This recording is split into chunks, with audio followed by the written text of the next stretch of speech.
우리 앞뒤 좌우에 계신 분과 함께 인사하겠습니다. 잘 오셨습니다. 축복합니다. 사랑합니다. 이 시간 함께 하신 여러분 예수 그리스도의 이름으로 또 사랑하고 축복합니다. 오늘 말씀은 이제도 그러하도다 라는 말씀의 제목을 가지고 함께 말씀을 증거하고자 합니다. 우리는 신앙생활을 하다 보면 은혜의 길이 과연 순탄하지 않다라는 것을 우리는 종종 깨닫게 됩니다. 우리가 은혜로 살고자 하지만 그 길에는 늘 방해와 또 갈등이 있기 마련입니다. 내가 은혜로 살고자 하지만 그 은혜로 살고자 하는 그 삶 가운데 도리어 방해가 우리를 얽매이고 우리 가운데 찾아오는 것들을 또 많이 보게 됩니다. 그래서 바울은 오늘 본문에서 이것을 아주 분명하게 말하고 있습니다. 육체로 난 자가 성령으로 난 자를 박해한 것 같이 이제도 그러하도다 이렇게 말씀하고 있는 것이죠. 그래서 오늘 말씀은 율법과 은혜의 갈등을 보여줍니다. 율법과 복음의 갈등, 율법과 약속의 갈등을 보여주고 있는 것이죠. 그래서 바울은 이 갈등을 설명하기 위해서 아브라함의 가정 이야기를 꺼내 놓습니다. 우리가 잘 아는 대로 아브라함에겐 두 아들이 있었죠. 하나는 여종 하갈에게서 난 이스마엘이었고 또 다른 하나는 자유자 사라에게서 난 이삭입니다. 이 둘의 차이는 아주 분명합니다. 이스마엘은 육체를 따라 낳습니다. 인간의 방법, 또 인간의 생각, 인간의 계산 속에서 얻어진 아들이었습니다. 반면에 이삭은 그렇지 않았죠. 이삭은 약속에 따라 약속으로 말미암아 태어났습니다. 그러니까 인간의 능력, 인간의 계산, 인간의 생각이 아니라 오직 하나님의 신실하신 약속에 의해서 주어진 아들이 바로 이삭이었다라는 것입니다. 바울은 이 사건을 단순히 아브라함의 가정사로 끝나는 것이 아니라 비유로 해석하고 있는 것이죠. 그래서 하갈은 신의 산 언약, 곧 율법과 종살이를 상징합니다. 그래서 지금 있는 예루살렘이라고 이야기하면서 그 질서 안에서 종로를 타고 있는 사람들, 그 자를 대표하는 것이 하갈이다라고 이야기하고 있고, 또 사라는 은혜의 언약, 또 자유와 약속을 상징하고 있죠. 그래서 바울은 위에 있는 예루살렘은 자유자니 곧 우리의 어머니 이렇게 선언하고 있는 것입니다. 즉 아브라함의 두 아들은 두 언약의 상징이다라고 바울은 이야기하고 있는 것이죠. 하나는 율법과 종의 자녀, 다른 하나는 은혜와 자유의 자녀입니다. 그래서 우리는 하갈의 자녀가 아니라 사라의 자녀, 곧 약속의 자녀다라고 바울은 그들의 형제들과 그리고 오늘 이렇게 주님 앞에 나온 우리들에게 선언하고 있는 것이죠. 28절 말씀 잠시 함께 읽겠습니다. 형제들아 너희는 이삭과 같이 약속의 자녀라. 우리에게 이렇게 우리 정체성을 말씀해 주고 있는 것이죠. 그런데 우리가 처음에 나눴던 것처럼 은혜와 율법은 단순히 다르다라는 수준에서 머물러 있는 것이 아닙니다.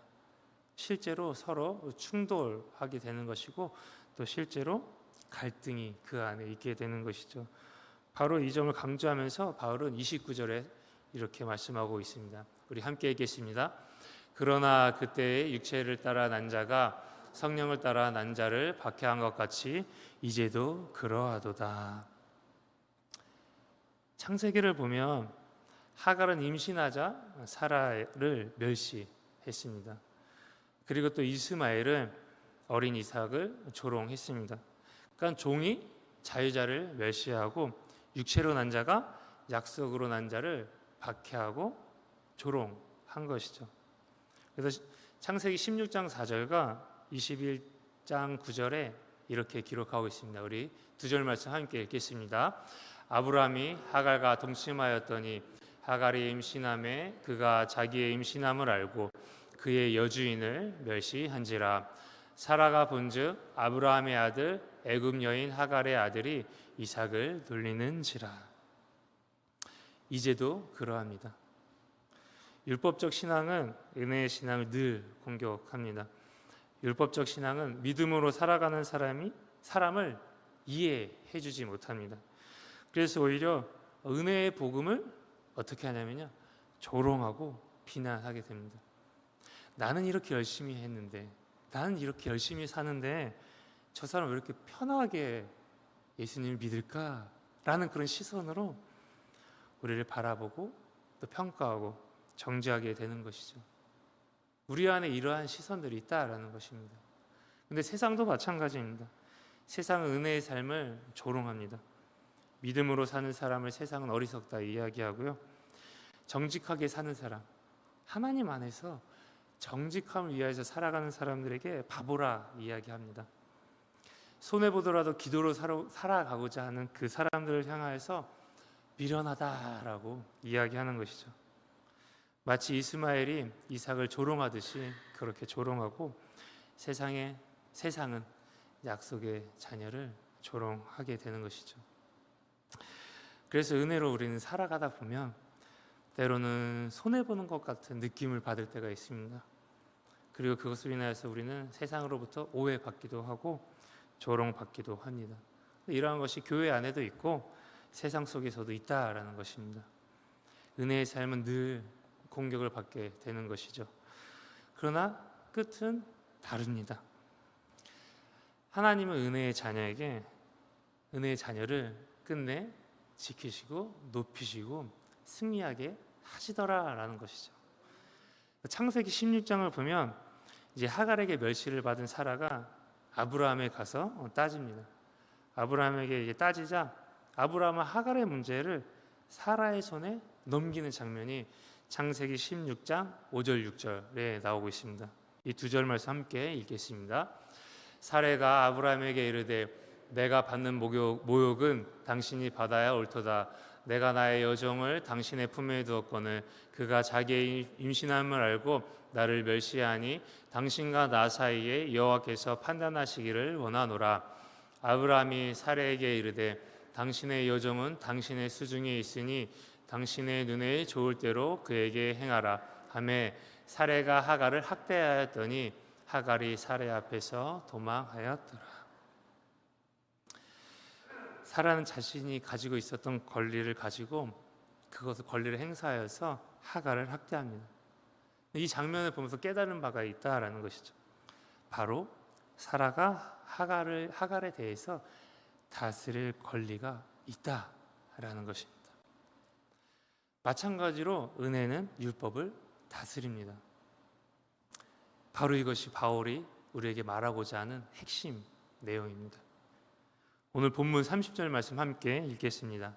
30절 말씀입니다. 그러나 성경이 무엇을 말하느냐? 여종과 그 아들을 내쫓으라.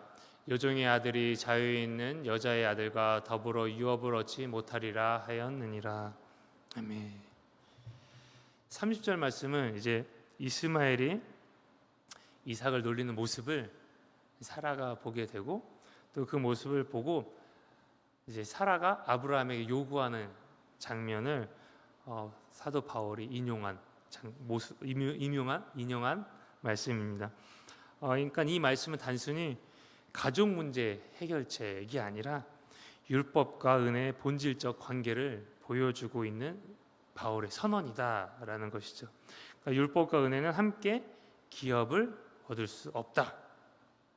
자유자가 여종을 다스리듯 은혜가 율법을 다스려야 한다. 그것을 우리에게 말씀해주고 있는 것입니다. 그러니까 율법은 은혜 아래에 있을 때 의미가 있게 되는 것이고 은혜가 율법 위에 서지 않으면 우리는 자유를 누릴 수 없게 된다라는 것이죠. 오히려 은혜가 율법 아래에 있을 때 우리는 율법에 매이고 자유자이지만 자유를 누릴 수 없는 삶을 우리는 살아가게 되더라라는 것입니다. 그래서 창세기 21장 12절에 하나님은 이 사라의 말에 동의하셨고 아브라함에게 사라의 말을 들으라고 하신 것이죠. 우리 창세기 21장 12절 말씀 함께 읽겠습니다. 하나님이 아브라함에게 이르시되 내 아이나 내 여종으로 말미암아 근심하지 말고 사라가 내게 이른 말을 다 들으라. 이삭에게서 나는 자라야 내 씨라 부를 것임이니라. 아멘. 사라가 아브라함에게 이야기한 그 말씀을 가지고 하나님께서 그래, 사라의 말이 맞다. 여종과 그의 자녀를 쫓아버려라. 그렇게 말씀하고 계시는 것이죠. 그래서 바울은 오늘 분명히 말하고 있습니다. 그때의 육체를 따라 난 자가 성령을 따라 난 자를 박해한 것 같이 이제도 그러하도다. 여러분, 이제도 그렇습니다. 이제도 그러합니다. 은혜는 멸시를 당합니다. 그러나 우리의 은혜는 결코 무너지지 않습니다. 여종의 자녀는 기업을 얻지 못하고 약속의 자녀만이 상속을 받게 되는 것입니다.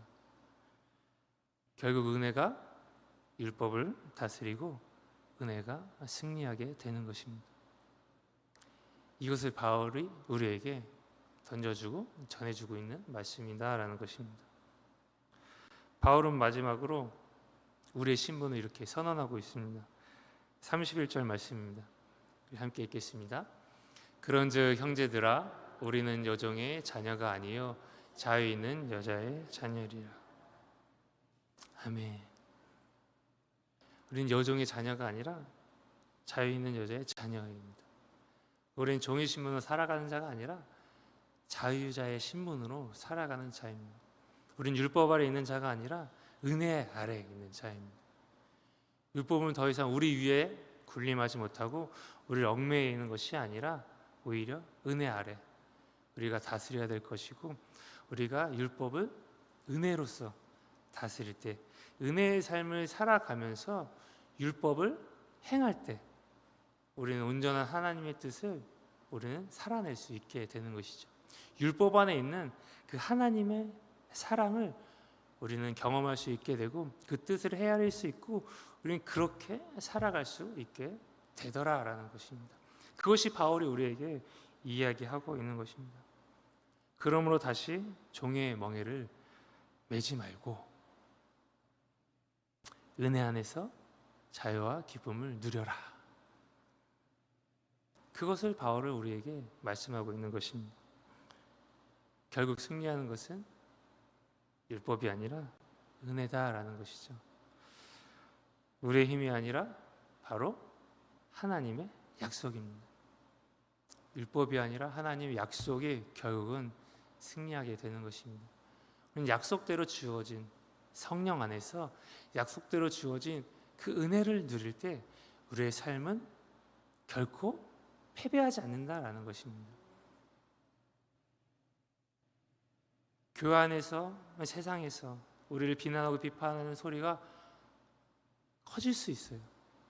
특히나 이제 세상에서 우리를 향한 비난이 점점점 커지지만, 그렇지만 그럼에도 불구하고 하나님 약속으로 우리는 살아가기에, 하나님 은혜로 말미암아 살아가기에 우리는 승리하는 삶을 살아갈 수 있고 끝내는 결국은 우리가 승리하게 된다라는 것입니다. 여러분, 이 확신 붙들고 은혜 안에서 자유를 누리며 살아가기를 축복합니다. 오늘도 이 말씀을 가지고 이 말씀이 우리 안에 기쁨이 되고 이 말씀이 우리 안에 소망이 되고 이 말씀이 우리가 살아갈 힘이 되었으면 좋겠습니다. 여러분, 은혜 안에 살아가시기 바랍니다. 그 은혜로 말미암아 기뻐하며 감사하며 살아가시기 바랍니다.